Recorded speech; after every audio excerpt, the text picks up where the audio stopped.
रोहा तालुक्यातील धाटाव एमआयडीसी ऐन सणासुदीच्या काळात भयंकर स्फोटाने हादरली आहे। साधना नायट्रो केमिकल कंपनीत सकाळी 11:15 वाजण्याच्या सुमारास केमिकल प्लांटमध्ये प्रॉडक्ट वॉशिंग करण्यासाठी आलेल्या मेथिनॉल केमिकलच्या स्टोरेज टँकवर 6 कामगार काम करत असताना हा ब्लास्ट झाल्याचं प्राथमिक वृत्त आहे। या मोठ्या स्फोटामुळे धाटाव एमआयडीसी परिसरात मोठी घबराट पसरली आहे।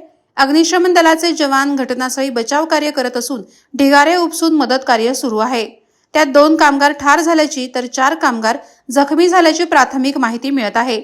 कंपनीत झालेल्या मोठ्या स्फोटाने परिसरात मोठा आवाज झाला आणि एकच खळबळ उडाली।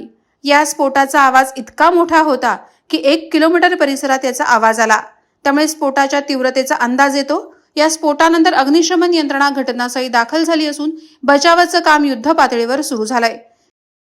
टाटा औद्योगिक क्षेत्रामध्ये जे आहे ते साधना नायट्रो केमिकल या कंपनीमध्ये भीषण स्फोट झालेला आहे आणि या स्फोटमध्ये 4 कामगार जे आहेत ते गंभीर जखमी झालेले आहेत आणि 2 कामगारांचा जे आहे ते मृत्यू झालेला आहे। आपण पाहू शकता की हीच ती धाटावमधली साधना नायट्रो कंपनी आहे आणि या कंपनीलाच आज सकाळी 11 वाजताच्या सुमारास जे आहे ते भीषण स्फोट झालेला आहे आणि या स्फोट ऐन सणासुदीच्या दिवशी हा स्फोट झालेला आहे। एकच खलबल जे आहे त्या परिसरात उडालेली होती। एकंदरीत आपण पाहिलं तर या घटनेची माहिती मिळताच इथले स्थानिक माजी आमदार अनिकेत तटकरे यांनी या घटनास्थळी धाव घेतली, पाहणी केली आणि त्यांना या कंपनी संदर्भात चौकशीचे आदेश देखील त्यांनी दिलेले आहेत। वादळवारा लाईव्हसाठी अक्षय जाधव, रोहा।